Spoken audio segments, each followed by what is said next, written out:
నమస్తే 99 టీవీకి స్వాగతం. నేను రవిశంకర్ విళ్ళ. దేశం మొత్తం ఎదురు చూసిన బీహార్ ఫలితాలు వచ్చేశాయి. ఎగ్జిట్ పోల్స్ అంచనాలను ఛేదిస్తూ ఎన్డీఏ డబుల్ ఇంజన్తో దూసుకెళ్లింది. రాష్ట్రం మొత్తం ఒకే వైపు చూసిన గాలి. కానీ రామ్గఢ్ అక్కడ కథ పూర్తిగా రివర్స్ అయింది. అక్కడ రాజకీయ లెక్కలు కాదు, ఉత్కంఠ లెక్కలు మాట్లాడాయి. చివరి నిమిషం వరకు కూడా ఎవరికి గెలుపు ఎవరికి ఓటమి చెప్పడానికి ఎవరికి ధైర్యం రాలేదు. ఒక్కో రౌండ్, ఒక్కో టేబుల్, ఒక్కో ఓటు ఎప్పుడేం జరుగుతోందో ఎగ్జిట్ పోల్స్కే తెలియని రియల్ థ్రిల్లర్ రామ్గఢ్ లెక్కింపు. థ్రిల్లర్ సినిమాలా సాగింది. బీహార్ అసెంబ్లీ ఎన్నికల్లో ప్రతి నియోజకవర్గాంది ఒక కథ.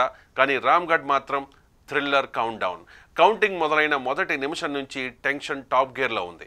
బీఎస్పీ అభ్యర్థి సతీష్ కుమార్ సింగ్ యాదవ్ ఎదుట బీజేపీ బలమైన అభ్యర్థి.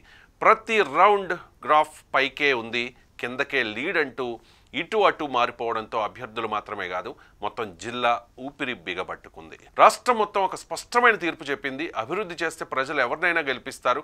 ఎన్ని ఆరోపణలు, ఎన్ని విమర్శలు వచ్చినా చేసినా జనం ఎన్డీఏతో చేతులు కలిపారు. ఎగ్జిట్ పోల్స్ అంచనాలకే షాక్ ఇస్తూ 202 సీట్లు కైవసం చేసుకుంది ఎన్డీఏ. కానీ ఇందులో అసలు థ్రిల్లర్ పెద్ద మెజారిటీలో కాదు, చిన్న నియోజకవర్గాల్లో అణగారిన సంఖ్యలో ఒక్కో ఓటు తూకంతో. ఈ ఎన్నికల్లో 10ల సంఖ్యలో అభ్యర్థులు చిన్న తేడాతో ఓడిపోయారు. కొంతమంది మాత్రం బొటాబోటీ ఓట్లతో గెలిచారు. అదే ప్రజాస్వామ్యం. ఒక్కో ఓటు ఒక్కో తీర్పు. బీహార్ మొత్తం ఒకే గాలి వీస్తుంటే రామ్గఢ్ మాత్రం పూర్తిగా వేరే పల్స్ ఉంది. ప్రతి రౌండ్ ఒక ట్విస్ట్, ప్రతి టేబుల్ ఒక టర్నింగ్ పాయింట్. బీఎస్పీ బీజేపీల మధ్య టగ్ ఆఫ్ వార్.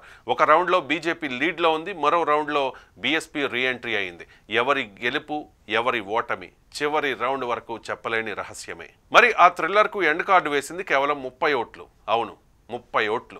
ఒక చిన్న సంఖ్య ఒక భారీ రాజకీయ యుద్ధాన్ని తేల్చేసింది.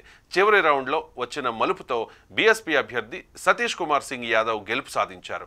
బీజేపీకి 2వ స్థానం, ఆర్జేడీది 3వ స్థానం. ప్రతి ఓటు గెలుపు ఓటమి మధ్య సరిహద్దు అనే మెసేజ్ని స్పష్టంగా పంపింది రామ్గఢ్ నియోజకవర్గం. రామ్గఢ్ గెలుపు ఒక ఫలితం మాత్రమే కాదు, ప్రజాస్వామ్యం ఏంటో గుర్తు చేసే పాఠం. ఓటు చిన్నదనిపించవచ్చు, కానీ ప్రభావం మాత్రం ఇలా 30 ఓట్లు చెప్తాయి. దేశాన్ని మార్చేది పెద్ద సంఖ్యలు కాదు, ఆలోచించి వేసే ఒక్క ఓటే.